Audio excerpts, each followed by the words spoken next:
तुरंत बुलडोजर चलना चाहिए और सबकी फांसी हो और इनके मकानों को बुलडोजर।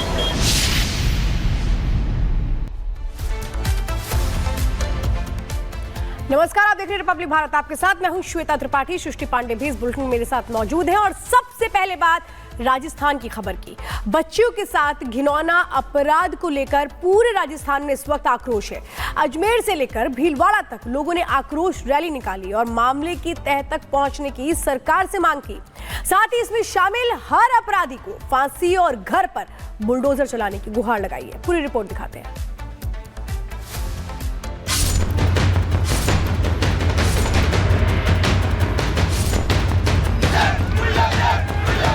ये जो आदत आई, हमारी जो बहन बेटियां जो ना समझ होती है, उनको जबरन पहला फुसला कर उनको इस अपने यहाँ से ले जाकर बाहर देशों में बेच रहे हैं और उनका धर्म परिवर्तन करवा रहे हैं। इनके खिलाफ कठोर कार्रवाई होनी चाहिए। ये एक अंतर्राष्ट्रीय साजिश है और SIT बनाकर ठेर तक जांच कराई जावे।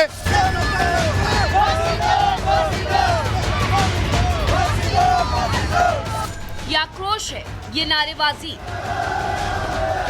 उस अधर्म के लिए जिसने एक बार फिर राजस्थान के अजमेर को शर्मसार किया है। एक बार फिर अजमेर पार्ट 2 कांड हुआ है। एक बार फिर समुदाय विशेष ने हिंदू बच्चियों की इज्जत के साथ खिलवाड़ किया है। अजमेर के ब्यावर जिले में बच्चियों के साथ रेप और लव जिहाद के मामले में लोगों का गुस्सा दिन प्रतिदिन बढ़ता जा रहा है। पिछले कई दिनों से इंसाफ पाने के लिए जनता सड़कों पर है और सरकार से इस पूरे नेटवर्क पर शिकंजा कसने की मांग की जा रही है। उसके पीछे कम से कम भी 25-40 आदमी का गिरोह है और उसी की वजह से और ये तार चल रहे हैं और हम चाहते हैं कि इनको फांसी की सजा हो। 15 से 20 लोग हैं, ये पूरा रैकेट है। ये छोटी मोटी बात नहीं है। इनको फंडिंग होती है, पता नहीं क्या होता है। ये लोग एक के बाद एक पूरी ब्यावर जिले में हिंदू संगठनों ने जन आक्रोश रैली निकाली जिसमें सैकड़ों लोग शामिल हुए। तो वही अपना रोष जताने के लिए बाजार भी बंद कर दिए गए। लोगों के गुस्से को देखते हुए पूरे इलाके को छावनी में बदल दिया गया है। हिंदू संगठन के लोग यहाँ पर काफी आक्रोशित हैं। उनका ये कहना है कि इस पूरे मामले में फांसी हो, आरोपियों को उनकी जो अवैध संपत्तियां उस पर भी बुलडोजर चलाया जाए। बड़ी संख्या में देखिए फोर्स की तैनाती। एक बार उधर आप देखिए, जो पैरामिलिट्री के जवान है वो भी इस समय लगे हुए हैं। यही नहीं, पुलिस जो है पूरी सेफ्टी के साथ, क्योंकि इस पूरे इलाके की अगर हम बात करें बहुत सेंसिटिव ये जोन है। हिंदू मुस्लिम दोनों धर्मों के लोग यहाँ पर रहते हैं और इसीलिए पुलिस नहीं चाहती है कि कहीं से भी यहाँ पर लोगों को दिक्कत हो, परेशानी हो। को देखते हुए जिला मुख्यालय से और IG ऑफिस से भी हमें काफी जाब्ता वो उपलब्ध हुआ है। तो हालांकि भीड़ किसी भी तरह के कोई इस तरह नहीं है। सभी संयमित रूप से अपना जो रोष है वो प्रकट कर रहे हैं। इनके संगठन से भी हमारी बात हुई है। पुलिस की कार्रवाई से सभी संतुष्ट है। जिस प्रकार से पुलिस ने कार्रवाई की है, अग्रिम कार्रवाइयों के लिए उनको फांसी मिले तो उसके लिए हम अपने प्रयास कर रहे हैं। अजमेर कांड के मुख्य हाकिम यानी पूर्व पार्षद हाकिम कुरैशी को पुलिस ने भले ही गिरफ्तार कर लिया है, लेकिन लोगों के मुताबिक इस पूरे कांड के पीछे एक रैकेट के शामिल होने, विदेश से तार जुड़े होने की बात कही जा रही है।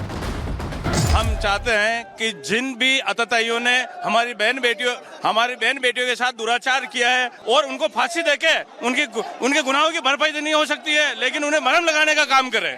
क्या चाहते हैं सर, क्या किया जाए इस पूरे मामले में? फांसी चाहते हैं सर, फांसी हो उनको। समुदाय विशेष के लोगों ने जिस तरह से बच्चियों का इस्तेमाल किया, उनका यौन शोषण कर धर्मांतरण का दबाव बनाया, इससे नाराज लोग अब आरोपियों के लिए फांसी की मांग कर रहे हैं। साथ ही उनके घर पर बुलडोजर एक्शन की भी बात कर रहे हैं। SIT की राजस्थान सरकार SIT का गठन करे, CBI की जांच की मांग है और जो आरोपी पकड़े गए हैं उनके सहयोगियों का अभी तक डिटेन नहीं हो पा रहा है। जल्द से जल्द उनके सहयोगियों को खिलाफ कार्रवाई हो। आरोपियों को कठिन से कठिन सजा दी जाए और जो इसमें लिप्त है उनको, और ये जो ब्लैकमेल कांड कितना लंबा है, इस प्रकरण की पूरी CBI जांच की जाए। सिर्फ अजमेर ही नहीं, भीलवाड़ा के गुलाबपुरा में भी विरोध प्रदर्शन किया गया। सड़क पर बैठे हिंदुवादी संगठन के कार्यकर्ताओं ने आरोपियों के लिए फांसी के साथ उन पर बुलडोजर एक्शन की मांग की। ये प्रदर्शन इस समय लगातार लोगों का आक्रोशित होता चला जा रहा है। विजयनगर की तस्वीर आप देखिए, अभी तक रिपब्लिक भारत लगभग 10 जिलों की तस्वीर दिखा दिया है।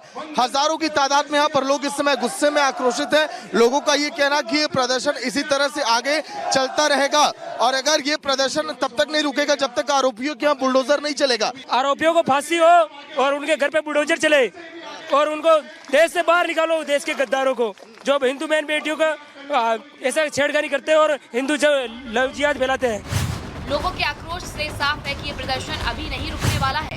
इंसाफ के लिए निकली ये रैली इंसाफ मिलने तक जारी रहेगी। Bureau report, Republic Bharat. तो वहीं अजमेर के धर्मांतरण और ब्लैकमेलिंग केस में एक नई जानकारी निकलकर सामने आई है। पुलिस ने पूर्व पार्षद यानी कि हाकिम कुरैशी को गिरफ्तार कर लिया है। ये मामला इतना गंभीर है कि इस खबर ने हर एक मां बाप की चिंता को बढ़ा दिया है।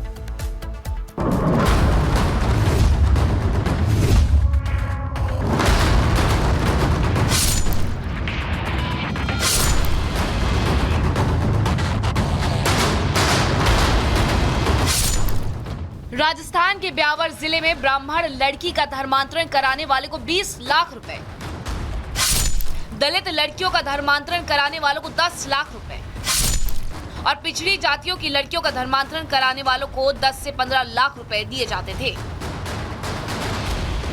जातियों के हिसाब से हिंदू लड़कियों के साथ प्यार, धोखा और धर्मांतरण का ये खेल राजस्थान के ब्यावर जिले में रचा जा रहा था, जहां एक पूरा सिंडिकेट स्कूल जाने वाली लड़कियों से पहले दोस्ती करता था। दोस्ती करने के बाद उन्हें अपने प्यार के जाल में फंसाता था और फिर जब लड़की उनके जाल में पूरी तरह से फंस चुकी होती थी तो ये लोग ब्लैकमेल करने के नाम पर उन लड़कियों पर धर्म परिवर्तन करने का दबाव डालते थे। यहाँ हर माँ बाप की चिंता बढ़ाने वाली बात ये है कि ये लड़कियां अपने घर से पैसे चुराती थी और पैसे चुराकर इन लड़कों को देती थी और इन्हीं पैसों से ये लड़के अपने शौक पूरा करते थे। इस पूरे कांड में एक पूर्व पार्षद हाकिम कुरैशी शामिल था, जो एक तरह से गिरोह के सरगना की तरह काम कर रहा था, जिसे पुलिस ने अब गिरफ्तार कर लिया है। देखिए, हकीम कुरैशी फिलहाल बसते हुए दिख रहा है इस पूरे मामले को लेकर, जो गिरफ्तार किया गया। अब जो 11वां आरोपी है हकीम, इसको गिरफ्तार कर लिया गया। 5 दिन की रिमांड मिली है राजस्थान पुलिस को और अब पूछताछ के बाद कई बड़े खुलासे हो सकते हैं। पुलिस पूर्व पार्षद हाकिम कुरैशी को 5 दिन की रिमांड में लेकर पूछताछ कर रही है। तो अभी तक हुई पूछताछ में हाकिम ने कई सनसनीखेज खुलासे किए हैं। जैसे हाकिम ने बताया कि वो लव जिहाद गैंग में शामिल था। गैंग के दूसरे लड़के जो हिंदू लड़कियों का धर्मांतरण कराते थे, उन्हें रुपए दिलवाता था और इस काम के लिए फंड का इंतजाम करता था। पुलिस अब ये पता लगाने में जुटी है कि ब्राह्मण लड़की का धर्म परिवर्तन कराने के बदले में जो 20 लाख रुपए और दलित लड़की का धर्म परिवर्तन कराने के बदले 10 से 15 लाख रुपए दिए जा रहे थे। आखिर इतने सारे रुपए ये लोग कहां से लाते थे? इसकी फंडिंग कहां से होती थी? अभी तो एक प्रकरण में जिसमें रेप की घटना हुई थी, उसके अंदर इसका जो षड्यंत्र है उसमें इसकी संलिप्तता पाई गई है, तो उसी आधार पर इसको गिरफ्तार किया गया। नहीं, उसके बारे में अभी जांच चल रही है। उसके जो बैंक डिटेल्स वगैरह वो चेक कर रहे हैं अभी।